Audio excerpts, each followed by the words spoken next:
আজকে কিছুক্ষণ আগেই দৈনিক প্রথম আলোতে একটি সংবাদ বেরিয়েছে, যার মধ্যে কথা হচ্ছে এরকম যে লালমনিরহাটে তিস্তার সড়ক সেতুর টোল প্লাজায় হামলা চালিয়ে ভাঙচুর, কর্মীদের মারপিট করে দুটি ক্যাশ বাক্স থেকে 14 লাখ টাকা ছিনতাইয়ের অভিযোগ উঠেছে। এবং এই হামলাটি ঘটে স্থানীয় এক যুবদল নেতার নেতৃত্বে 40 জনের একটি দল।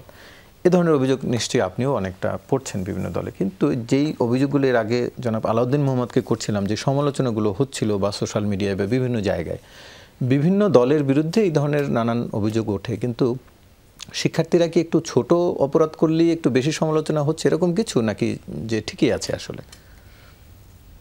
আপনি বলছেন যে মানে শিক্ষার্থীরা একটু বেশি সমালোচনার শিকার হচ্ছে, নাকি মনে হচ্ছে যে না, তাদের সমালোচনাটা ঠিকই আছে সাধারণ মানুষ বা গণমাধ্যম বা সবখানে? হয়তো এটা অন্য কারণ। মনে করেন আপনি যুবদল বা যুবলীগ, ছাত্রলীগ এদের কাছে কি প্রত্যাশা করেছেন? এটা তো এরকম চরিত্রেরই ছিল আপনার সাধারণ ধারণা, একটা পারসেপশন যে এগুলা সরকারি দল যখন থাকে তারা তখন এই ধরনের সুযোগ সুবিধা নেয়। কিন্তু জুলাই অভ্যুত্থানের পরে যে চিত্র, যে ছাত্ররা এটা এরকম করবে, হয়তো মানুষের এটা প্রত্যাশা ছিল না। তারা অন্য একটা লেভেলে চিন্তা করেছিল, যারা নির্দলীয় একটা ভাবনায় থাকবে, যে বৈষম্যর বিরুদ্ধে যারা কথা বলছে, কোটার বিরুদ্ধে যারা কথা বলছে, তাদের নৈতিক চরিত্র অনেক উন্নত হবে। কিন্তু সেটার পরে যখন তারা এই ধরনের চিত্র দেখে, যখন দেখে যে সাজ্জিস আলম এই যে গাড়ির বহর করে যাচ্ছে, সেটা কিন্তু মানুষকে স্ট্রাইক করে। তারপরে দেখে যে এরা আপনার এই যে উনি বললেন, নিজেই বললেন যে ইয়ে করছে, ইফতার করছে 5 স্টার হোটেলে, তারপরে এরা চলাফেরা করে প্রাড়তে চড়ে, রিক্সায় চড়তে যে সমস্ত লোকজন। সো এইগুলো তখন তাদের চোখে লাগে। এখন এই যে আজকে যে কথাটা উঠছে, আপনি আলাউদ্দিনকে যে বিষয়টা জিজ্ঞেস করলেন, যে তো উপদেষ্টার যে বাবা সম্পর্কে, তো তাকেও তো সহজ সরল একজন মানুষ হিসাবে দেখেছি আমরা।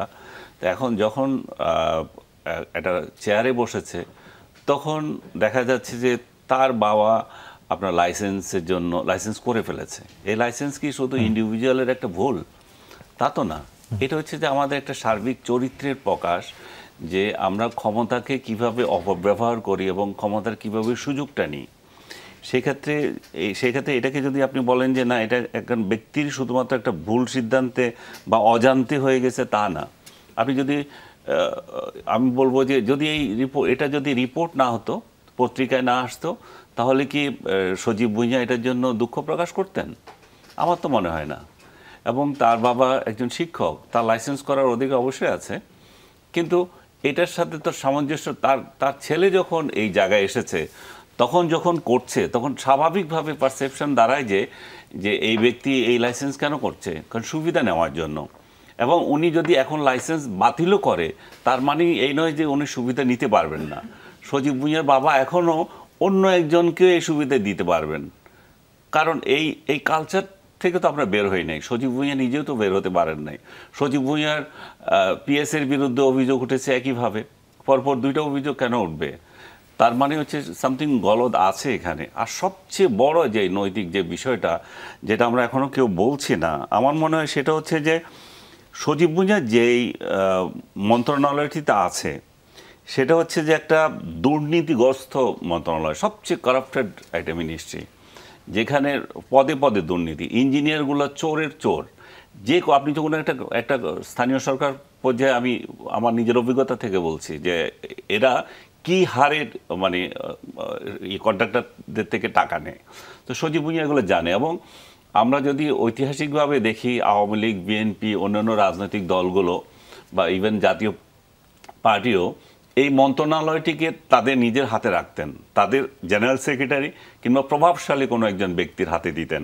এই দেওয়ার উদ্দেশ্যই ছিল যে স্থানীয় পর্যায়ে যে উন্নয়ন কর্মকাণ্ডগুলো হচ্ছে, সেগুলো তাদের দলীয় লোকদেরকে ভাগ বাটোয়ারা করা, এই টাকাগুলো ভাগ বাটোয়ারা করা, এই কন্ট্রাক্টরের কাজগুলো তাদেরকে দেওয়া, এবং এর মাধ্যমে নিজেদের লোকগুলোকে হৃষ্টপুষ্ট করা এবং অর্থশালী করা। এটা কমপ্লিট হচ্ছে যে এটা দলীয় আনুকূল্য। সজীব ভুঁইয়ার মতো একটা লোককে কেন এরকম একটা পোস্ট দেওয়া? মানে হচ্ছে যে ছদ্মবেশে এনসিপি এখনও ইয়েতে আছে, এই সরকারে আছে। যদি বলা হয় যে তারা সরকারে নাই, কিন্তু ছদ্মবেশে আছে। সজীব ভুঁইয়ার সহকর্মী যারা এই জুলাই আন্দোলনে রক্ত দিয়েছে, আন্দোলনের অগ্রভাগে ছিল, তারা তো এনসিপি গঠন করেছে। সজীব ভুঁইয়া যদি অন্য কোনো দলে না যায় তাহলে ধরা যায় যে তার দল এটাই, তার সাথে সম্পর্ক এটাই আছে। এটার মাধ্যমেও কিন্তু এনসিপি যে সুবিধা নিচ্ছে না, সেটা আপনি কিভাবে বলবেন?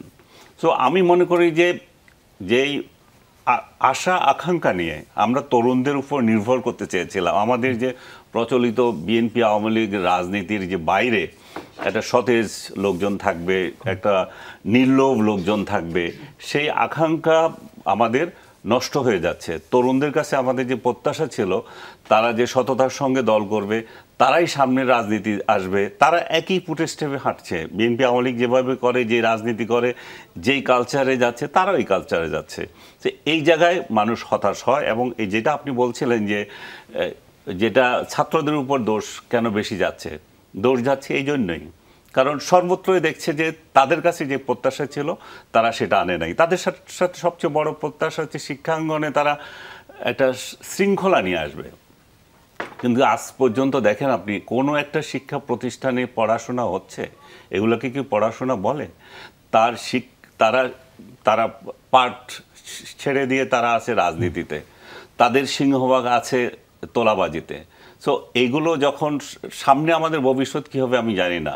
একটা জিনিস, শেখ হাসিনা যখন ক্ষমতায় ছিল, সেখানে তার ক্যারিকুলাম যেটা করেছিল, একটা ফাইজলামি করেছিল, সেটা নিয়ে অনেক সমালোচনা হয়েছে। শিক্ষা বিমুখ ছিল অনেকগুলো, বিশেষ করে মাধ্যমিক শ্রেণীর ছেলেপেলেরা। এখন আবার তারা শিক্ষায় ফেরত আসতে চাচ্ছে, কিন্তু শিক্ষাঙ্গনে ফেরত আসছে, কিন্তু এখানে যে শৃঙ্খলার কথা, এখানে যে শ্রদ্ধার যে বিষয়টা, শিক্ষককে যে সম্মান করা, সেটা তো ধ্বংস করে দিয়েছে। এই জুলাই আন্দোলন যদি সবচেয়ে নিকৃষ্ট কোনো কাজ করে থাকে, সেটা হচ্ছে শিক্ষকদের মর্যাদা হানি করা।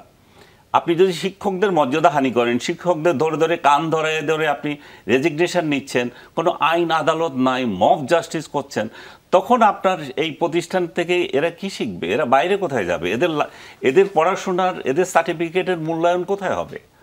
আমি সেই বিষয়গুলো নিয়ে আমাদের শঙ্কিত হতে হচ্ছে এবং আমাদের সতর্ক থাকতে হবে এই জায়গায়। যতক্ষণ পর্যন্ত শিক্ষাঙ্গনে শান্তি ফিরে না আসবে, ততক্ষণ পর্যন্ত আমি মনে করি না যে এই জুলাই বিপ্লব বলেন, যা কিছু বলেন, এই সরকারের সাফল্য বলেন, কিছুই থাকবে না, সব কিছু নষ্টদের দখলে যাবে।